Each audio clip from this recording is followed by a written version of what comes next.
Hey guys, Cam with Thinky Knuckles here, coming at you another special edition on a Saturday afternoon art show.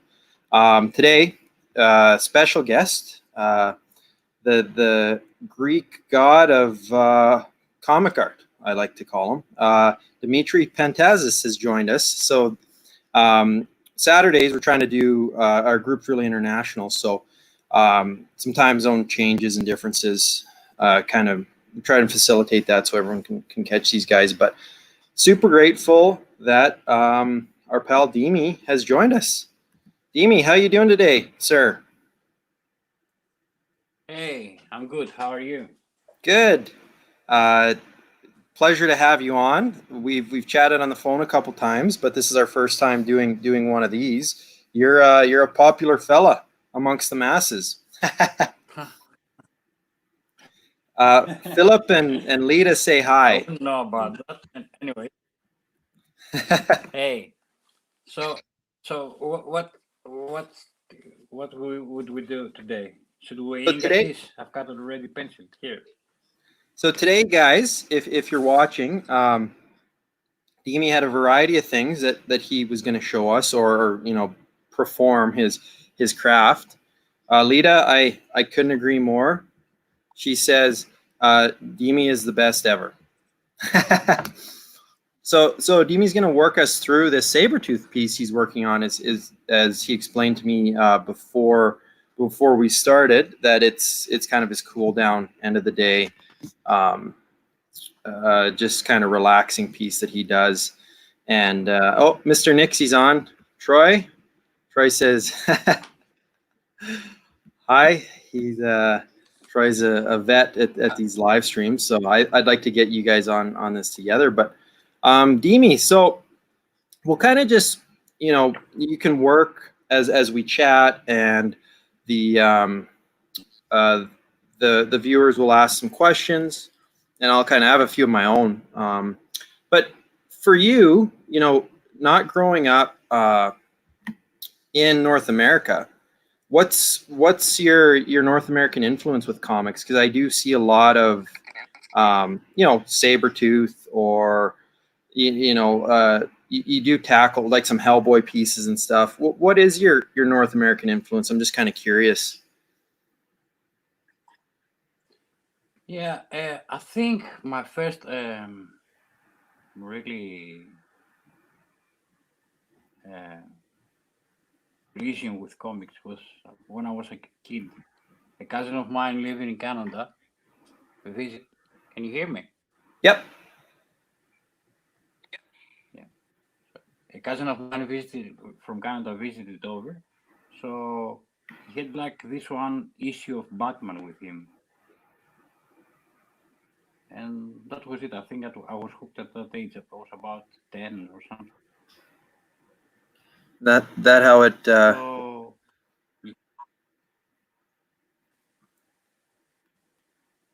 are you there? I'm not Yep. hearing anything. The oh, that's interesting. Yeah, sometimes that's all it takes is just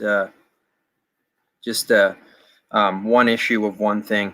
And were you really young when that happened? The Batman issue.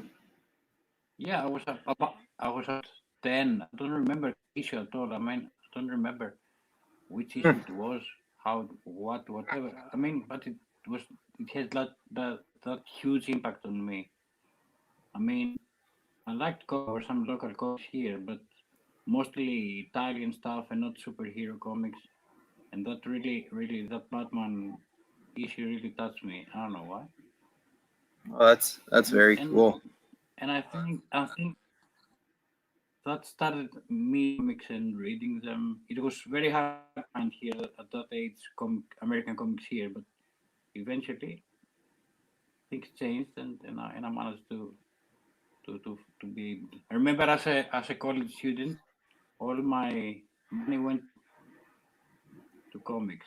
I mean, the first money I had this place near to my place that was bringing like American comics over here. So yeah,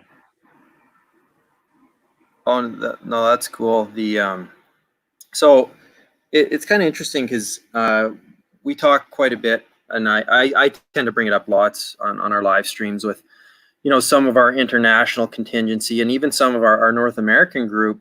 I speak a lot about the international comic scene, the European comic scene, the South American comic scene, and how much great stuff there is there that us as North Americans don't always expose ourselves to.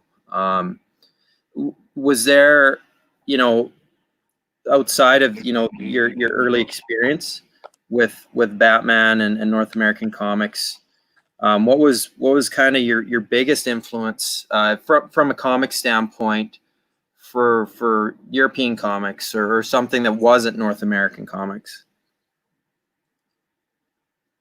Yeah, my second big love actually was I was start collecting 2008 issues. Awesome. So yeah, it's like Simon Bisley and all the great artists that work on Dread and stuff. They had a huge impact on me.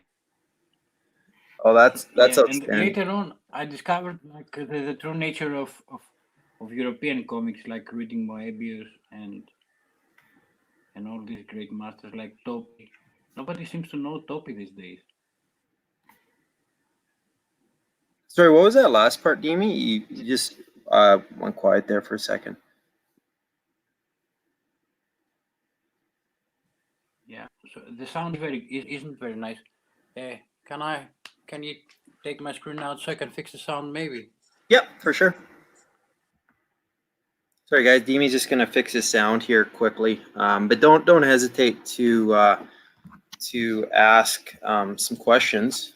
In the meantime, I'll try and do some sharing of Dimi's work, some of the stuff that I really like. He actually showed me a commission he had just completed for a guy. This was a pre-Inky Knuckles commission, so don't worry. We'll be making an announcement soon enough for his commission list, but it's quite outstanding. What he was showing us. So it looks like we're all set. Hey, Dimi. Yeah. Can you hear me all right? It's not that good, but I can hear you. Okay, good. Yeah, I can hear you. The sound is breaking, but it's okay. We will manage. And I was for sure. I don't think that later on. Yeah. Yep. Sorry. Go ahead.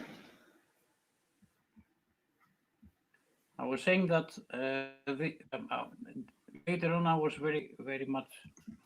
It was a big impression for me. All the European masters like Moebius and Topi. Topi was actually a big hit for me. I mean, the guy was a master, and nobody seems to know Topi these days.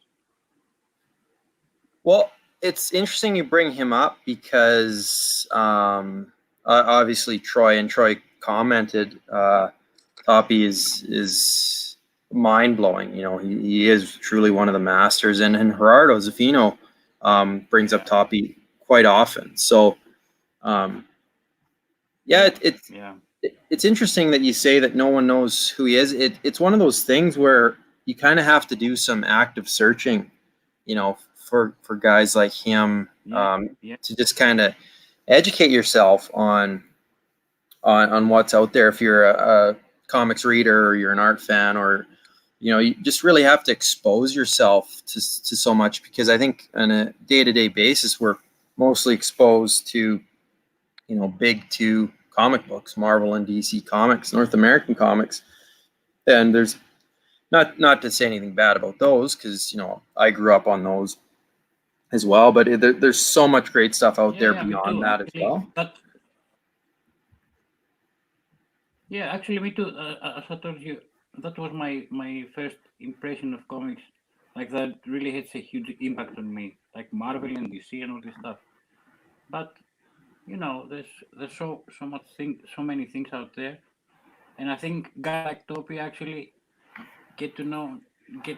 got more publicity these days because they were all translated in English. so that helped a lot. Yeah. No, I think you're right. But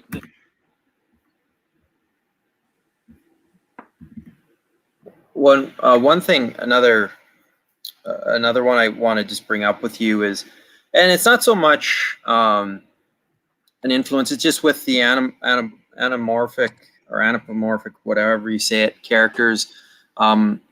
I know you did a Black Sad for your 6 fan arts piece. What yeah. is Juanjo a fairly significant influence on you, or are you a big fan of Black Sad and his work? Actually, I've read Black Sad very late in my life. I mean, a lot later than someone might expect. What? It wasn't very.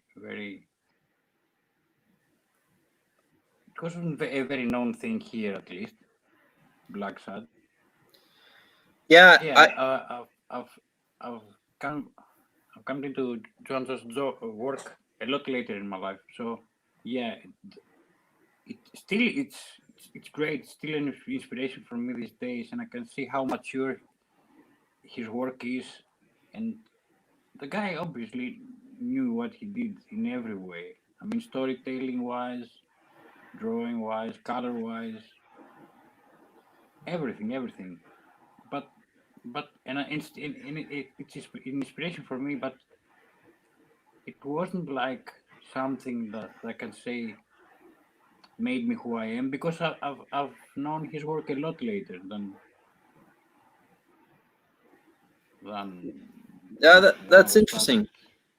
started working with I'm in the same drawing boat stuff. as you were, just in terms of reading Juanjo's work. Black Sad. I think the first I've been familiar with his work for a while, but I haven't actually read Black Sad until within the last year. Um, actually Yeah, sought out the books and read them, but you're right. It's very much incredible what those books accomplish. Just even to open them and look through them, it's amazing. But I think your work, I really see something truly unique in what you do. So I always like to just have the conversation with artists about what your influences are, because sometimes guys wear their influences on their sleeves and you can see it in their work, but with you, I can't really see what your influences are. I feel like your style is so unique. So it's just an interesting conversation to have, definitely.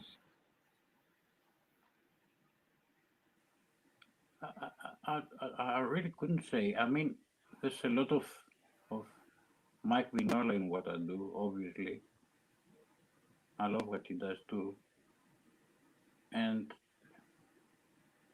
I think there's a little bit of Eduardo Riso in me. Oh, that's very At least, interesting. at least, at least I hope so. I mean, that would be good for me. I'm not saying I'm as good or anything. I'm saying that's really made like a huge impact on me. Well, I mean, you're preaching to the choir for well, we Magnola's a name that gets brought up when we do these live streams quite often, and I think he's one of the most universally renowned and respected creators in all of comics, because Exactly. I you rarely hear anyone say, oh, I don't like Magnola's stuff, or he's pretty universally renowned. And it's funny you talk about Eduardo too, because I'm a huge Riso fan, and yeah, I'm gonna start. It's funny that you say that, because I'm gonna start looking for it now a little bit in your work and see if you do pull anything from Eduardo, or if there's anything inherent in there. But yeah, those are Yeah. two. Huge fan of both of those guys. So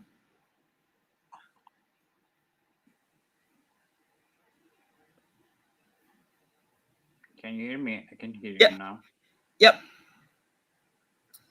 Sorry, did you? So this piece right You're here, sounding did up you? at some point. If you did a question, just do it again, because I didn't. I lost you there. Oh, sorry. No, I was just commenting on Eduardo Riso. That's Yeah, I had that. But you did a question, I just lost you for a second. So okay. yeah, No, I was just it also, I mean, this 100 bullet things. Oh, it was superb, superb. I mean, made me made me want to cry sometimes. How good that thing is. 100 bullets.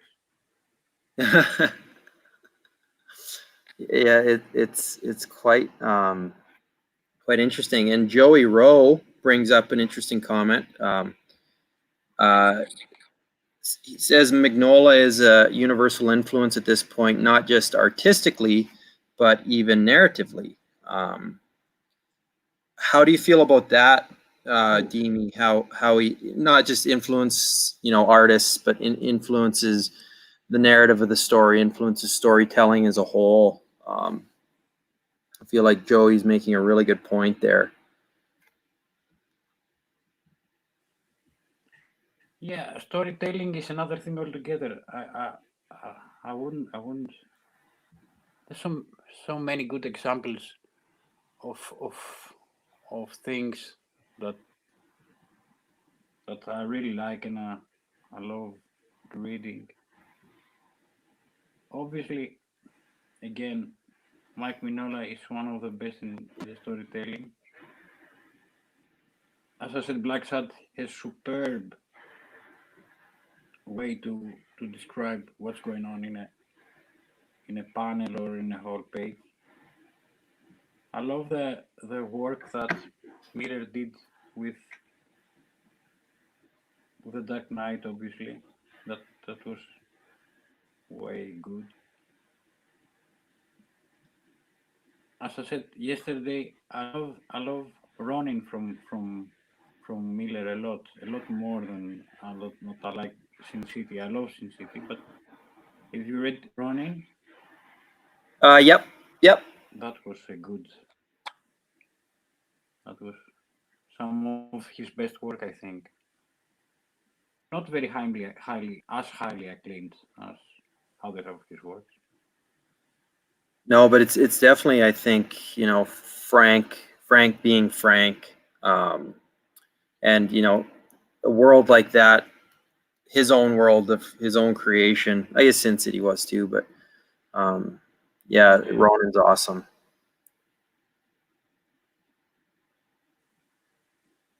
I love and let's not forget the other side of the Pacific. I mean, there's a lot of fabulous storytellers in Japan. Yep. I mean, Lone Wolf and Cub. Who doesn't like that? That's some excellent storytelling. Absolutely, and I think that's an entirely other world too. That's one I'm not well versed in at all.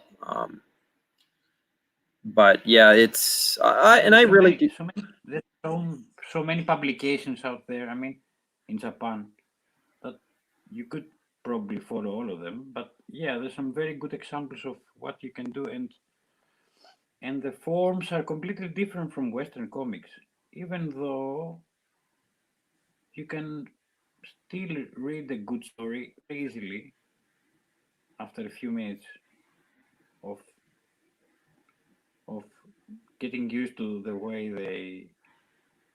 they lay out the page and stuff. But Yeah, yeah, yeah, yeah. that's a very good example of good storytelling, and not just that. I mean, so many. I I love Tekken King Creed. I love this book. Wait, I got to say,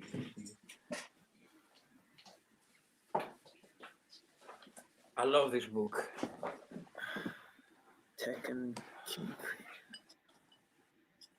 Well, I'm gonna have to make a note of that.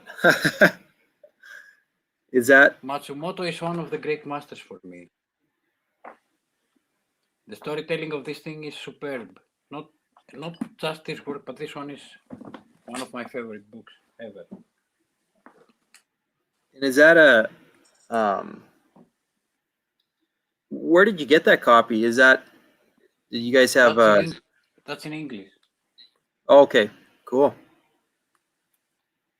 Um, well, and so It's published Joe. by Viz Media. Okay, I'm gonna check that out.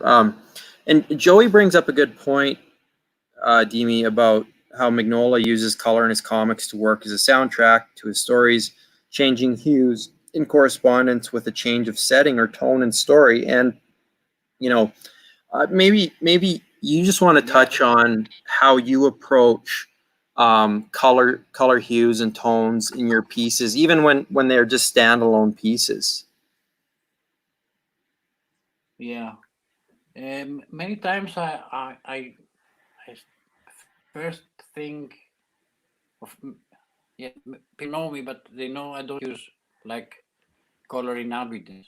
But I really think I try to think in color first. Even if I do a black and white piece, I will try to think in color. That's my approach, at least. I think that's the way it should be done. And yeah, about this thing, coloring changing the mood in a page on a comic book, I think the perfect example in this is Asterios Polyp. Have you read that? This European thing. I haven't. No. Asterios Polyp.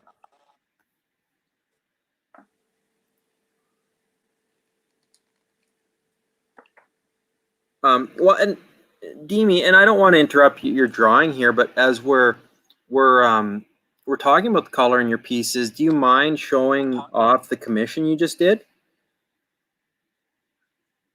Yeah. Should I show this to you?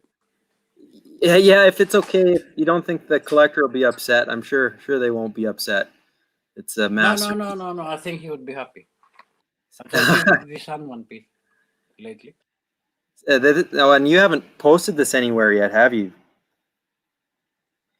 No, I haven't posted. I will, but I just finished it today. That's why. Outstanding. That's gorgeous, Demi. And when you're doing these pieces, I think that's highly influenced. That's highly influenced from. I don't remember the name. Japanese master of ink, but I don't remember the name now.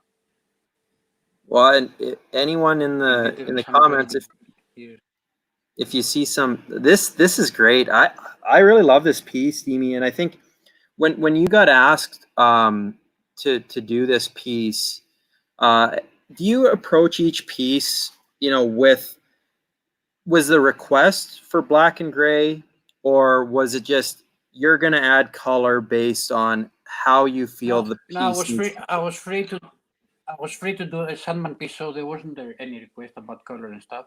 Even if I did color this, I would probably make it like very subtle colors, like sepia tones or something like that. I mean, the piece needs to be black and white, but I think, yeah, it was gonna be muted anyway. Kind of dreamy, if you know what I mean. Yeah. Well, he is the master of sleep, anyway. That's really outstanding, and thanks for sharing that, Demi. I think the hype around your next commission list is real now. Yeah, I did show you. I mean, I did show you some prelim sketches when I did them before. So yeah, I was thinking this was an image that came just in my head from the beginning. So yeah, I enjoyed that one a lot. Yeah, well, I think it really it speaks to it. Well, not just obviously you're an incredible artist, but that piece specifically, you can kind of tell you were feeling it with that piece. Even like the composition and everything is just so it works so perfect. You know exactly what you're looking at, but you also know that this is your version of the character. It's not just you trying to replicate something. This is very unique to you, but we also know who the character is. Yeah, you know how it is in art. There's nothing that's. I mean, originality is a very, very hard thing. We always have impressions in our heads about other work from other people that influences us whether we like it or not. There's not such thing as something completely made up from scratch. We all get get that. I mean, if you think about it, the influences of artists around the world is nowadays that we all see each other's work and stuff. It's it's always there. You cannot escape that. No, that's a good point. Joey Rowe asks, is your background in that commission ink wash or layers of markers? It's ink and markers actually. It looks like a little bit like ink wash, but you can do that with markers. Oh, so it's a combination of both. Yeah, no, not ink wash at all, but it's the lines are obviously ink, and the background is markers. But you can make it look like it's an ink wash. So yeah, Okay, great. Yeah, yeah, definitely looks like ink wash, but that's outstanding. Thanks for showing that. That was really great. Um, and I work a lot of it with ballpoint pen. Some shadows I did with some cross hatching I did with a ballpoint pen, a black ballpoint pen. okay. So do you do much brush work on those pieces or any? And not really. I mean, mostly line work and stuff like this. I love doing brushwork a lot, and I for a period I just inked everything with a brush. But sometimes it's so hard to make to be quick with it. So yeah. Well, oh, that's very cool. I'm not an artist myself, so I'm always intrigued by process. I'm just enthralled by what you guys do. Um, so you're doing Sabretooth right now? Did you uh, are you a big X-Men fan, or since your access was Yeah, kind of limited? I was a big X-Men fan. No. Actually, that was the. I used to collect a lot of those of the X titles a lot, and I was a big fan. I kind of lost it somewhere, but yeah, I still am. I still love X-Men, but I think the movies were not up to par to my liking at least. So yeah, Yeah, but I kind of love them. fell off with the movies. Yeah, I think so. At least for me. I mean, many people seems to like the movies. But Yeah, I if think you like if you're an avid reader of the books, yeah, then it's not easy for you to go there.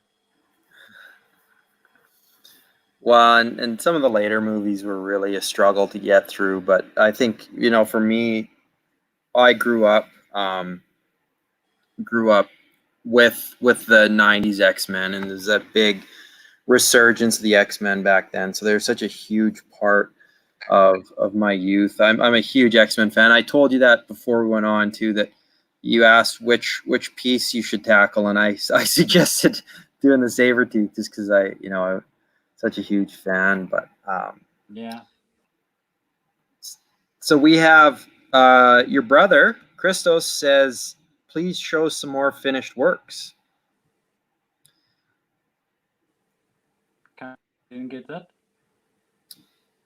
Your brother Christos says, please show some more finished works. So if you Yeah. have anything hanging around.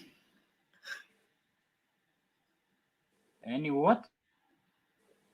any pieces that you have laying around your studio, or any more finished ones that we haven't seen yet, or are there any? Any finished ones? I don't think. I think most of my finished ones are on the way to the customers. But I think if I have one here. And Fran P. Labato says, "Hi, Dimi." Hey.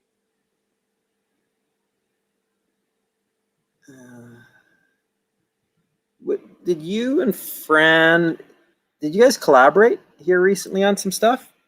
Yeah. I love Fran. He's a good guy and an awesome artist. He's from Spain. Okay. Yeah. That's the guy who always says he will kill me. Well, I'm going to bring up, and I'm going to just share it here.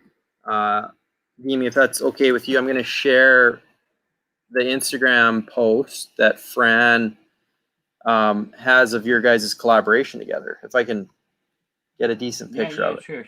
That Adventure Time piece. Yeah. Let's see if I can. Oh, I might not be able to, but yeah, I think I might be able to show it to you. Just give me a few seconds.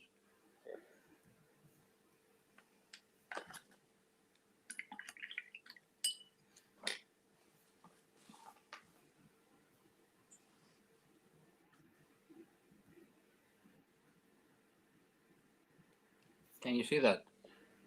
Yes. That's awesome. So you drew Finn, right? Yeah, I drew the lines for the background and Finn, and Franz did Jake and all the color. Awesome. Yeah, you guys work really well. I think they work together very nicely. Yeah, it's pretty cohesive. Considering you had, each one of you tackling a different character. It's outstanding. Yeah, it's a good piece. I really enjoyed that one.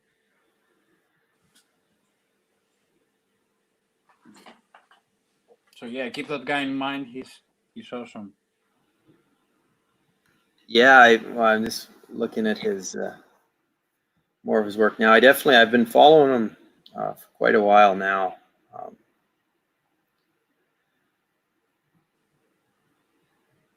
Because I think he actually. I really.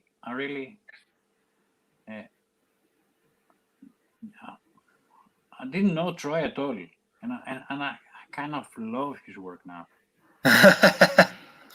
His things are good. Yeah, Troy's a bit of a madman. You should see the piece he's working on currently. He says it's one of the most. He says it might be the second most ambitious illustration he's ever done. I won't say what it is because we'll probably show it off here on one of these live streams, but it's nuts. I think it's really gonna catch a lot of people's eyes, but yeah, Troy's great. Yeah. So Dimi, just talking about your crow work, do you just want to touch on that? I think a lot of people know that know your work for your crow illustrations. It's kind of turning into a bit of your preeminent work, but can you just touch on that and where that project's going?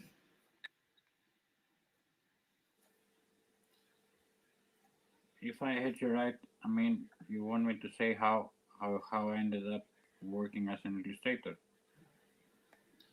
Yeah, no, more specifically, just the crows. And Fran's asking that as well too.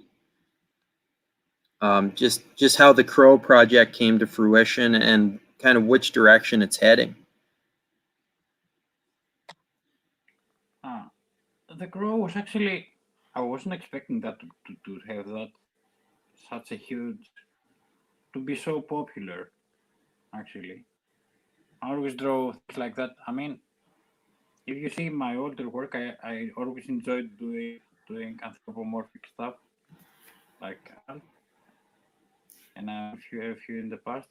But I mean, the Crows were at such a huge hit. I didn't know they could. So many people could like that. So, but it was a huge success. And since with my characters, I always, in my mind at least, I build up a small story, thinking of how and why, and not in a full detail. But since that Crow thing has like such a huge impact, I decided to go on and make a book out of it. I want to do a book, but yeah, that was a good opportunity, and I'm still working on that. Mostly in writing the thing right now, and I'm going to design. We've done a few pages, but no, I can show you. I will show you the first page if you're interested. Oh yeah, that'd be great. I think I never shared the whole thing. Anyway, This is I need some fixing, but it's there. I'm excited. Inky Knuckles exclusive, live stream exclusive. Yeah, wait for me to find it first.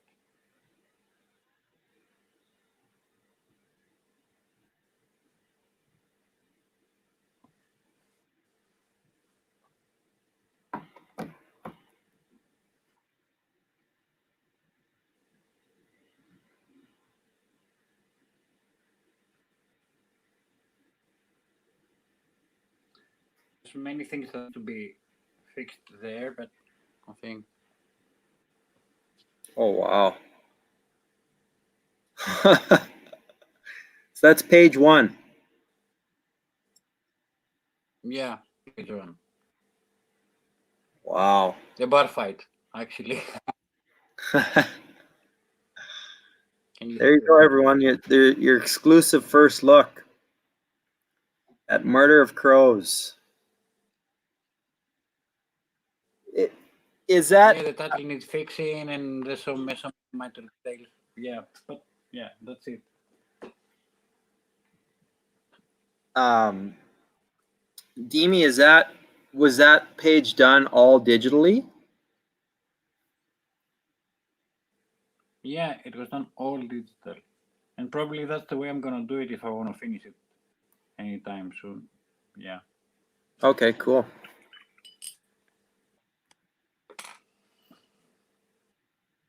But you'll If there are any questions, shoot it now while I'm waiting.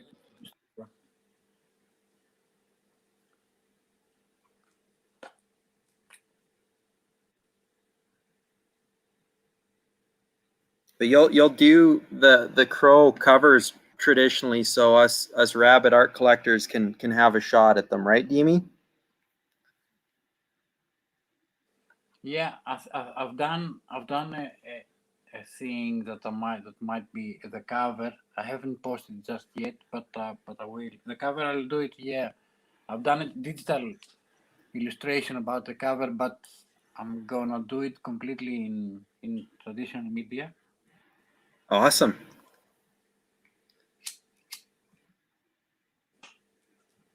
But So, anyways, some of it would be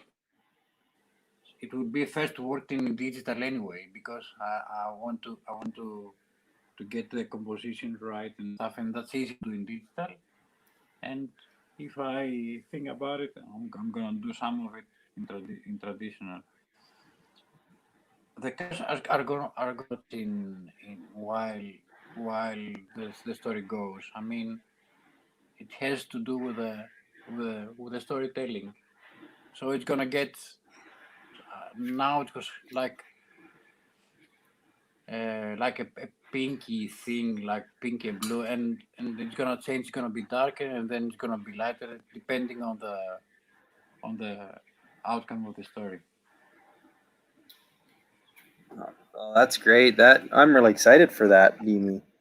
Stefano asks, the crows in your drawings are at the same time cruel and violent as ethereal spirits. After having drawn so many of them, do you have visualized your inner symbolism about them? Well, there's so many good stories around the world about the crows. I mean, in Canada, you should know about from Native Americans. They have so many symbolisms about them, and Oh yeah, definitely. and all over the world actually. Yeah. Don't want to go to any particular. Yes, there are some symbolism, not in just crows. I mean,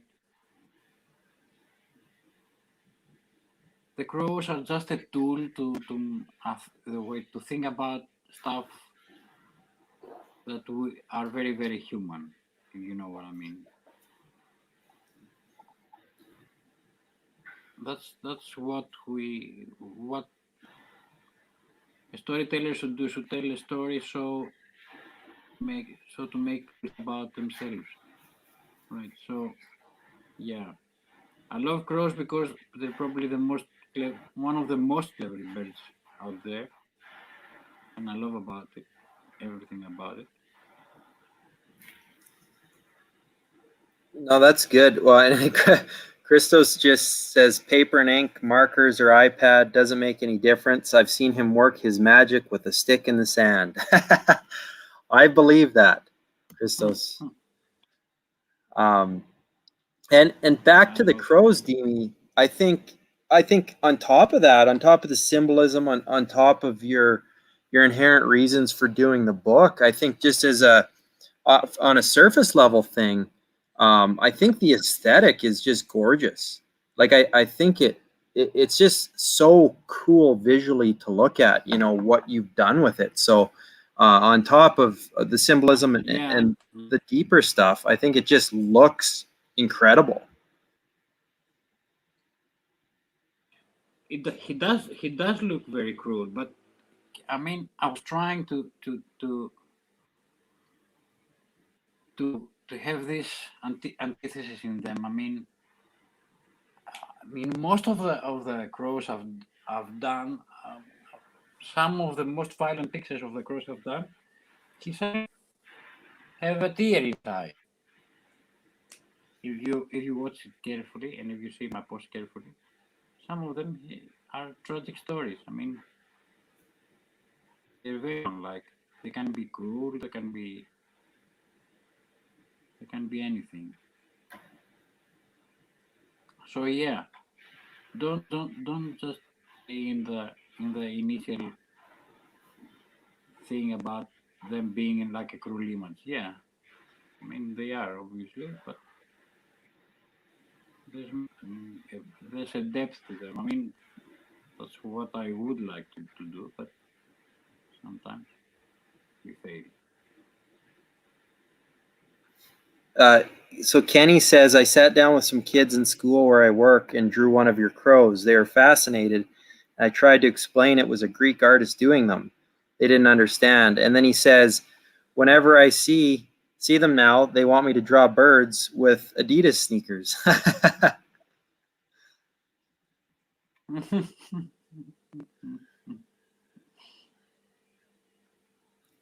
when I think that's what kind of really drew me to what you were doing, Demi, originally was it's this traditional storytelling sensibility you have, but there's just enough of a modern twist. You know, the crows are wearing Adidas sneakers or tracksuits or stuff like that. But if it does feel very traditional in how you're trying to tell the story as well, I think you're really combining the two in a really interesting way. Yeah, well, I think that's what I'm trying to do anyway. Yeah, Yeah, I've got to tell you this: the the crows are living in a universe that it's not. Let's compare with our civilization. It's somewhere around the early 1900s. So there's some technology in there, but it's very rudimentary. And they like us, they do have like gods and myths and law that was actually exploring during my October phase.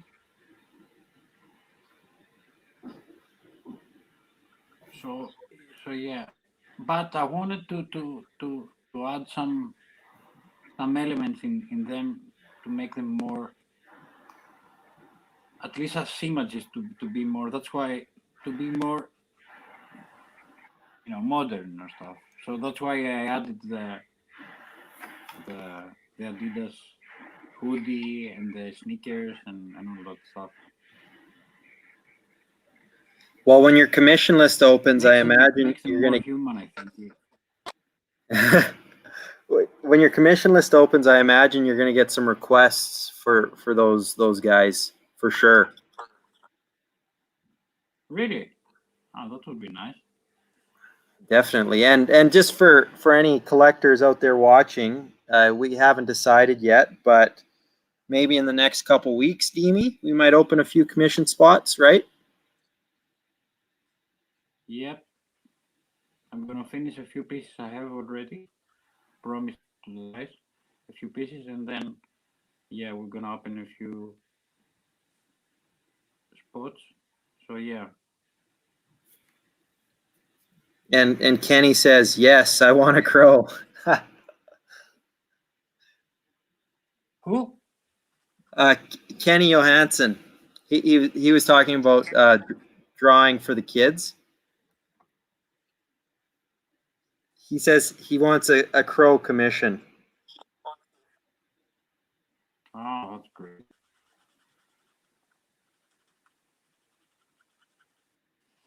Yeah, but that's the thing about the crows. For some reason, and I don't have the answer. They seem to have like a huge crowd following them and liking them.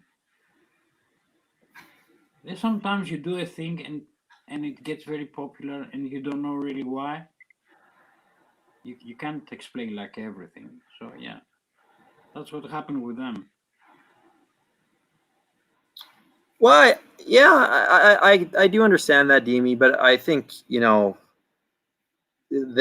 do look outstanding, and even we haven't been exposed to the story you're telling yet, but I think it creates so much intrigue. Every time we see them, I'm just curious. I'm like, where's this story going to go? What's it going to be like? I'm really excited to read it, but um,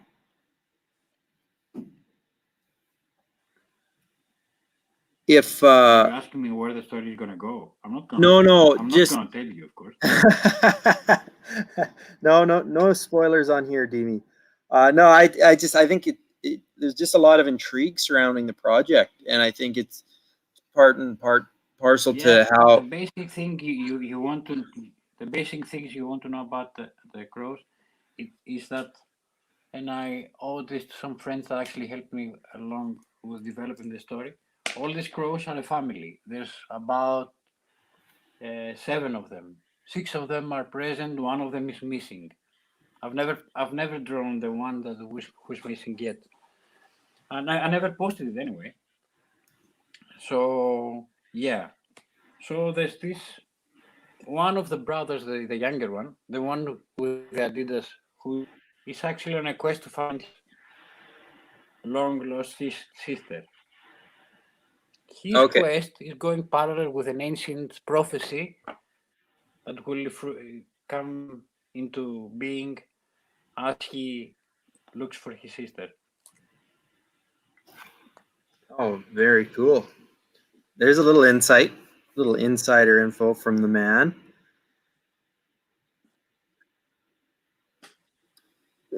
Demi, a question for you. You know, I think people come at you with interesting requests, and you do show a lot of versatility on your warm up drawings, your cool down drawings, your fan arts drawings. I think you know we've seen quite a bit from you, but is there a character or a request that no one has asked you to do that you would love to do? Yeah, there's many. I recently got a request about doing and two things that I really want to do, like this magneto piece I'm doing on the side right now, magneto. Oh, nice. And this is gonna be a cool piece, I think. And there's another request I have, like from this guy that wants to do a scene from a Captain America movie. Ah, is it? One oh, It's come again? probably who I'm thinking, because he got one from Owen Moran from us. Uh, I won't. Say, Yeah, I yeah, won't say. yeah. That guy. Yeah, Okay, yeah, that guy. we won't out him on here, but no, it's a very cool Yeah, theme. Um, yeah. he gets different scenes from the Captain America movies, and you kind of get to pick which one to do. And Owen did a really cool one for him. So um, I decided I'm gonna do the fighting scene because under the helicarrier. oh, nice. You remember the scene Oh, yes, from the Winter Soldier. it was the second movie, right? Yeah. Yeah, from the Winter Soldier. Yeah, that. Yeah, I think it's gonna be because I love drawing machinery and stuff, so that would be a perfect thing for me to do. So, Dimi, I know you prefer to Yeah. work on smaller paper. When you're approaching something like that, you kind of have to, you know, there's a little more scale involved. Are you going to be tackling that on 9 by 12 or are you going bigger?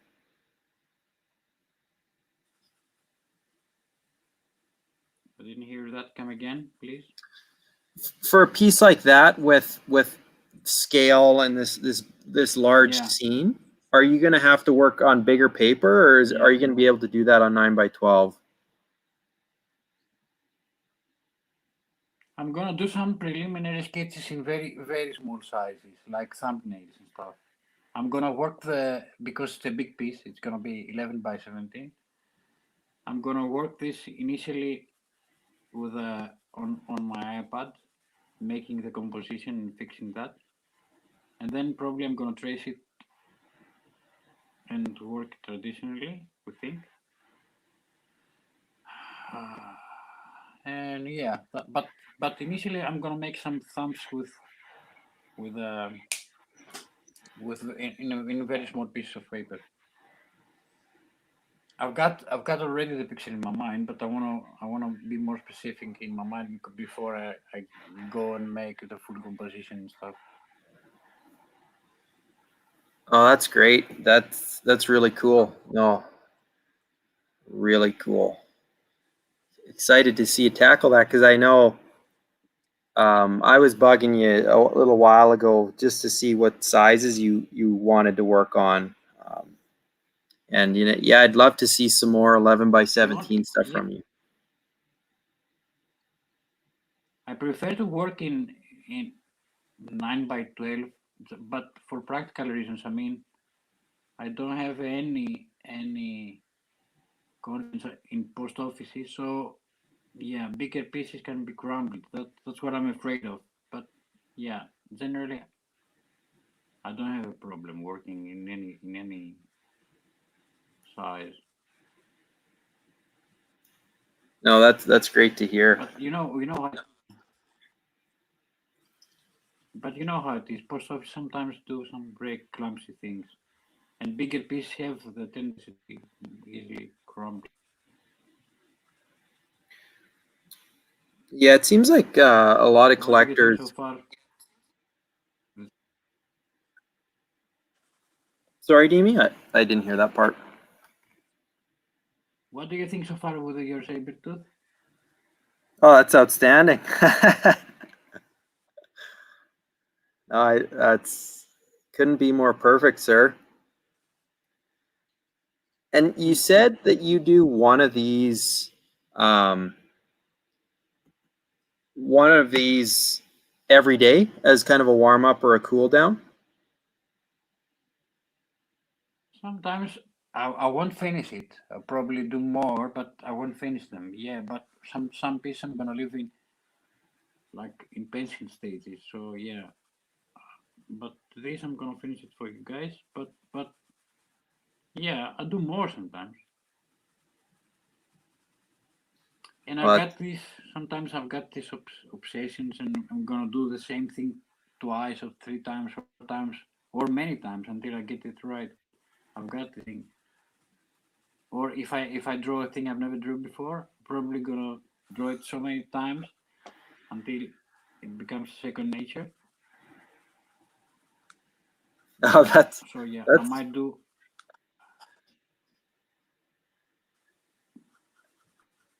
I might do that's more than one of them. I'm wow. gonna do pencils like quite a lot in one day, but which I finish another thing altogether. Sometimes I don't have time. I'm doing the commissions and I don't have the time to actually draw for myself if I have like a big project. Well, and I think that's part of it. You seem to be, drawing quite often, and it's great to see. Even just seeing you work live for the first time, um, it's really awesome and exciting to see new content coming out daily. And just as a heads up for anyone watching, because we've had a few people. Brian just mentioned he needs something. Guys, subscribe to our mailing list at inkyknuckles.com or email me because all of our commission announcements happen on the mailing list first. So, for instance, when Dimitrios opens his commission list, it's going to be pretty high demand, and so you're going to want to be subscribed. The last few commission lists we opened didn't have, they were closed before I'd even made a public posting. They're closed from subscribers alone. So head over to inkyknuckles.com and just subscribe so you don't miss out on the mailing list. We just, you'll always get advance notice if you subscribe. So just a heads up for anyone who's after anything if you haven't subscribed already. So sorry, Demi, I just had to do the Inky Knuckles plug, but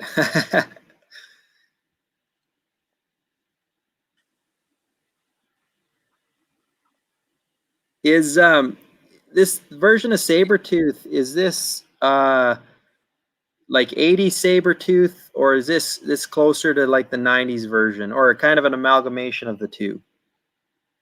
Probably closer to the '90s version, I think. Not the guy in the movies.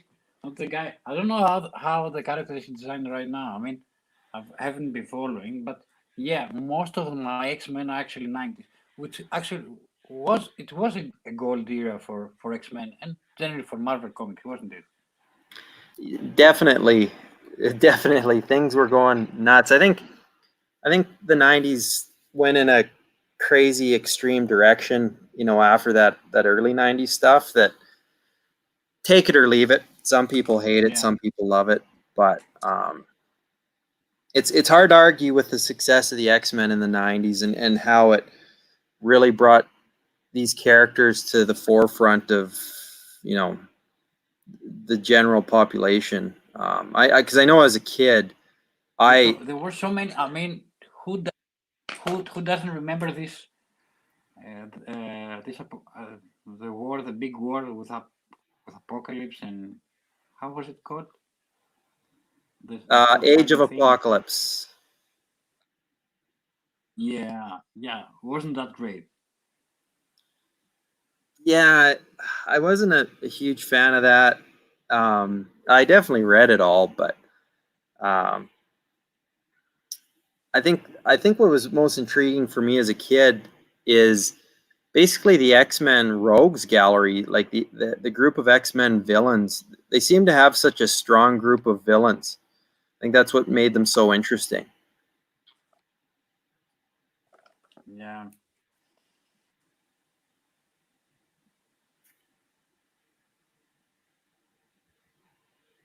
Joey says, "Thanks for hosting. It is a pleasure watching, and thanks for watching, Joey. We'll probably I'm gonna get Demi on more of these, kind of as we go forward. I know I love watching these guys work and hearing some insights, so I'm glad you guys do as well."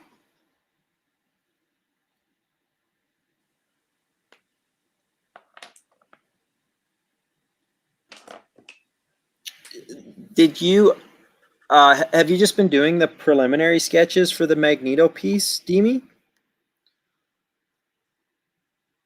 Yeah, I've been doing what? I've done some sketches, but yeah, it's very very preliminary for now because the composition I want to do, Cool. it's gonna be like something I've never done before. So yeah, I don't want to say sorry to you just yet, if you don't mind. Oh yeah, no But worries at all. yeah, I want to do this a lot. And And Sophia says, I want to make this guy with like controlling a big car in the air or something like that. "Oh, awesome." So yeah, Sophia says, "I yeah. love to I watch you haven't done draw, this Demi." before. Who said that? Sophia says she loves to watch you draw, but she's wondering what that giant brush over on the right side is. Which I am brought? This one. Yeah, yeah. This one. Yeah. This is for wiping the pencil. You know the little things that they have the eraser leaves along the way. So that brush it away instead of wiping out with my hands or blowing this away. That's what it does. Cool. That's very awesome. And so these ones, did you pencil this one digitally, Demi, or did you just pencil sketch the pencils traditionally for the saber tooth? No, no, no. It was all done by hand. Oh, that's cool. Did you read any of the Sabretooth comics or the Iron Fist comics when Sabretooth was the bad guy when he first debuted way back in the day? Iron Fist.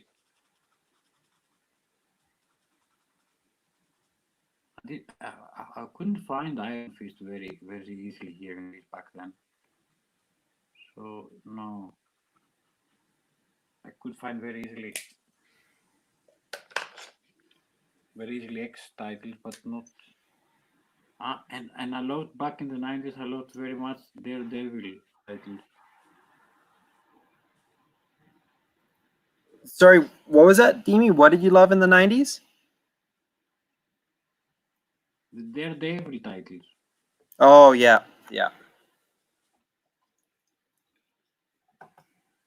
There was some extraordinary art by David Mack.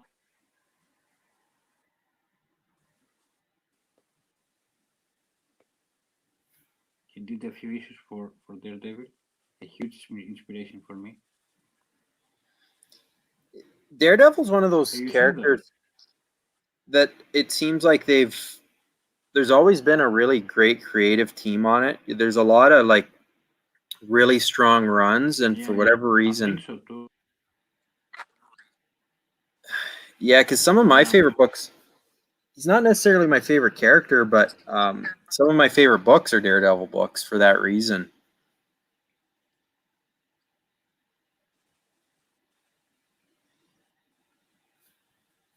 It had some its own ups and downs. I mean, it wasn't that good every time, but yeah, it had sometimes the teams work. I mean, don't forget the whole Electra thing that Miller did with Daredevil. That was awesome, actually. Yeah, that was kind of a game changer for sure. It was for Marvel Comics. It was. If there was, if Marvel or DC, if there was one character in Marvel or DC that you could do a run on, or work on a series on, which character would it be? Oh, that's a nice question. I need to think about this. Um, what would you say fits very nicely to my style? Which one? uh well, it's interesting seeing you tackle X-Men, but I think I'd want to see something, um maybe a little more. Daredevil would be cool, but I'd like to see something, maybe a little more off the beaten path. Yeah, yeah, exactly my kind of thinking. But what about Cloak and Dagger? Yeah, honestly, that's who I was thinking of, but I didn't know if Yeah, yeah. I because I think it's fantastical enough that it would let you flex some muscles, but there's still some street level stuff you can do that would be really cool. It would be a great thing to do some. I mean, I haven't read much from Cloak and Dagger, but I loved it. I did read from that series. It was amazing. I think I loved the series at some point. Again, it wasn't very easy to find everything I wanted here, but yeah, Well, Demi, it would be Austin. interesting. And I've never drawn them actually.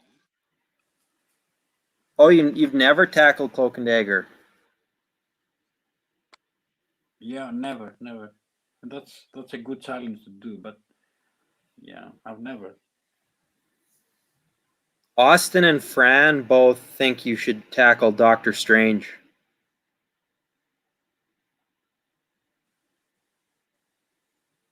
Doctor what? Doctor Strange. Yeah. Strange is a very good character. I think I think I have here like a small piece I did for posting on Instagram. Let me show it to you. And I think that's my only time I tackled Doctor Strange. But it would be nice to try it. Let's see if I can find my sketchbook.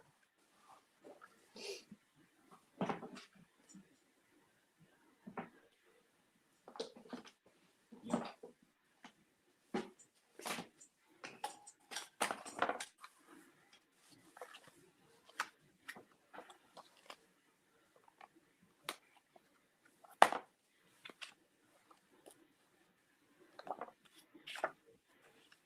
I think I love that piece a lot.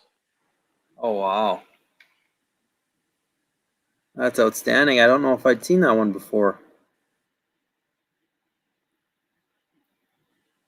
I've posted this one and I love this one, but I don't know if I can do the whole series. It's a very interesting character and you can make it very mystical and stuff. But the thing with those titles is actually that you don't have a say in many things. You get some specific, you know, uh, instructions of how to do them and so on and all this stuff. But yeah, it would be interesting if you made it like a little bit darker than usual and all this. Stefano asks, if you could, if the sum of your influence comes to 100%, which how would you split it between U.S., European, and Japanese artists? So is it 1/3 influence of each, or 50% European, 25% Japanese. Is there a proportion there? That changes. I think that as I grow older and as I grow as an artist, but I wouldn't say that my influence are very much Japanese. I do love the art. I don't know how to do something like that though. But I love so many things they do, and lately I've incorporated some elements in there. At least I try to. And yeah, people say to me that my style is very European in it. But that, uh, but my first thought I would say that I'm mostly grown up with American comics. So I would say 50% is American comics, and then the the other 50% is actually split um, among many sources, like Japanese comics, a little bit Chinese comics that isn't very known to the West, and lots of European comics. Yeah, I think there's always a graphic design streak in me because that's what for a lot of years. So yeah, but mainly I would say I grew up with either English 2000 AD comics or American comics. That's where my influences are coming from. That's very cool. Because we had Warwick on last Saturday, and he's well, obviously 2000 AD. That's right in his backyard, but that was his main influence as well.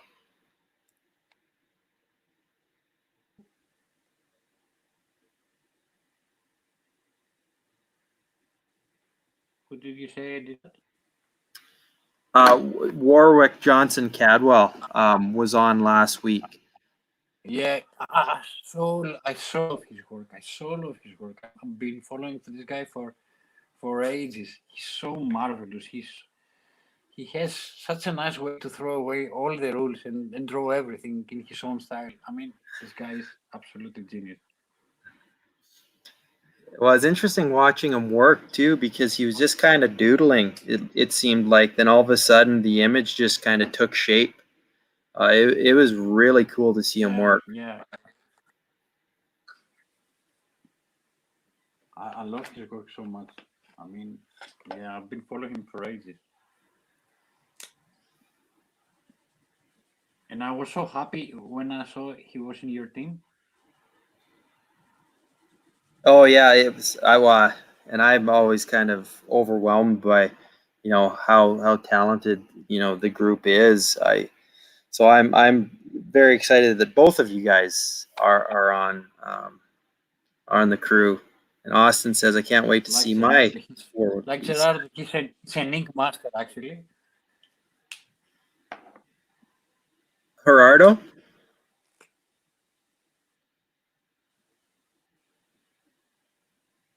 Sorry, Demi, Am I saying okay? were you talking about Gerardo?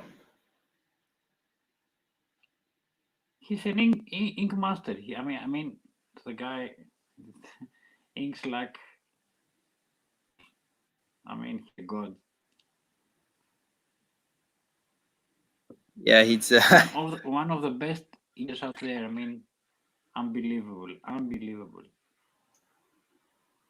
I wouldn't sell yourself short either, sir. Well, no, I'm not near anywhere near that. But yeah, thanks a lot for saying it. But I think I finished this thingy. So yeah, I'm not gonna touch it anymore. If I did anymore, I'll probably add colors, but no. No, I think that's good, Demi. We're just kind of rolling past that hour mark, so we'll probably just about time to shut it down. Although Fran was just asking if we're talking about Vlad. We're actually talking about Gerardo, Fran. But Vlad just actually sent me a commission. Yeah, He had just Vlad. Yeah, of course. Vlad, he's so original in his own way, and his singing is absolutely perfect. But what I really like about Vlad, he has this in everything he does. He has this streak of humor in his work that I absolutely love. it's funny that that Vlad comes up just now because he literally just sent me a picture of a Hellboy commission he just completed, and it is incredible. Oh, I Yeah, want to see that piece. yeah. But Vlad, his that he designs everything with that. You know, this a very funny thing in there, but very serious at the same time. You know, I love his work a lot. Yeah, I do as well. It's funny because Vlad and I actually collaborated on a project that I wrote years ago, um, and I'll publish it one of these times. But I wrote it, and I got Vlad to do the pencils, inks, and colors, and it's really great. He's such a good artist. I don't know if my writing was any good, but uh, I have a great artist on the project. So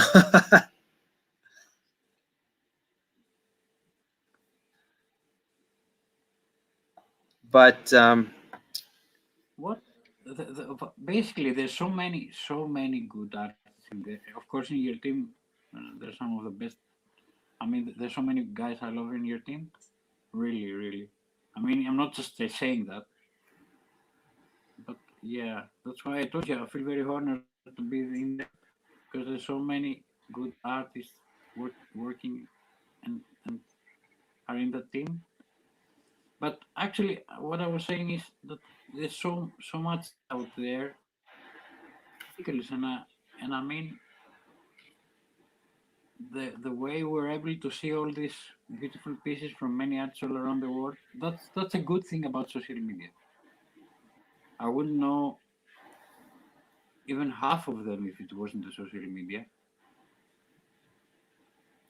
well, and that's part of what we were talking about earlier too, Demi, was how, I was just talking about from a North American standpoint, you have to really search out creators from other countries and other continents, and social media has really Yeah, opened our eyes to so much more that's out there, and it's incredible. It's almost too much because I spend so much time looking through your guys' work on Instagram in a day.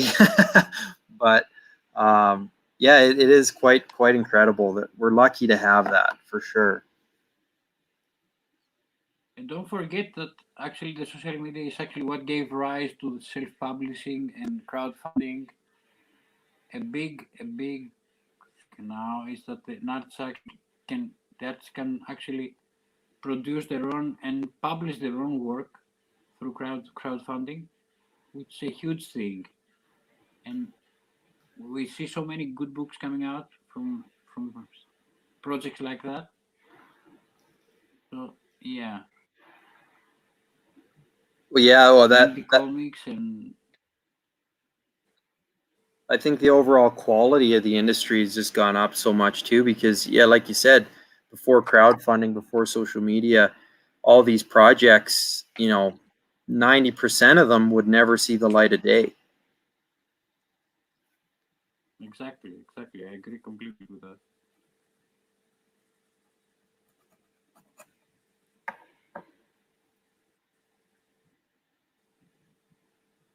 And I tend to buy a lot of indie comics lately, mostly basically not big titles.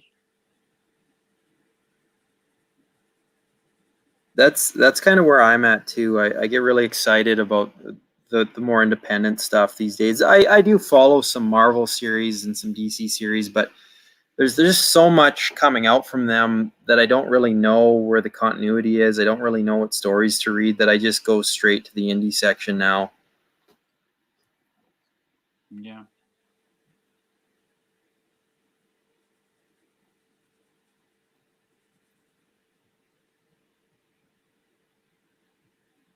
Is there anything you're reading right now, Demi? I've started lately to read by Sean Murphy the Tokyo. I don't remember the title. My memory is Tokyo Ghost. failing me. I'm getting older and older. Yeah, Tokyo Ghost. I started reading. I haven't finished it just yet. What else? I like it so far, but it's an old thing. It's not just a very fresh thing. I recently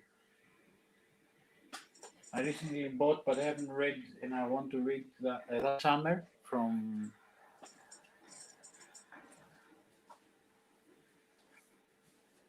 this one summer.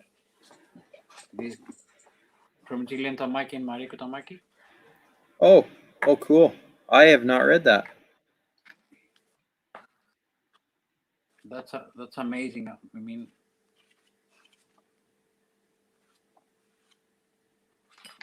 it's very emotional though. And what else?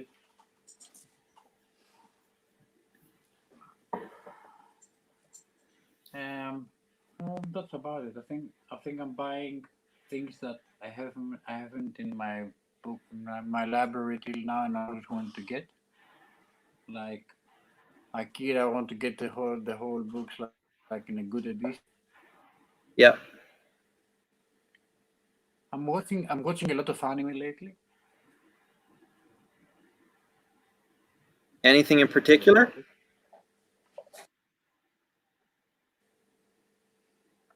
Yeah, the anime I watch are not like the very popular ones, but some of the popular ones I did watch actually was the new episode of Ghost in the Shell that's running now on Netflix. Have you seen that? I haven't, no.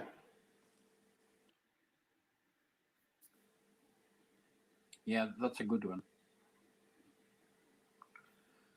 Awesome. Not as good as the original series, but still pretty good.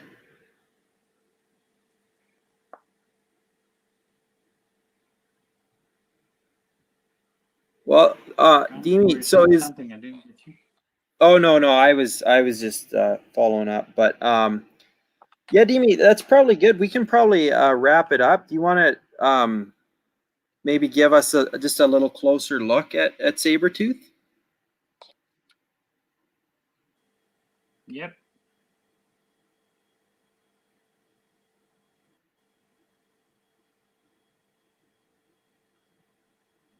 Give me a sec. No problem. Take your time. Just signing it. Yep.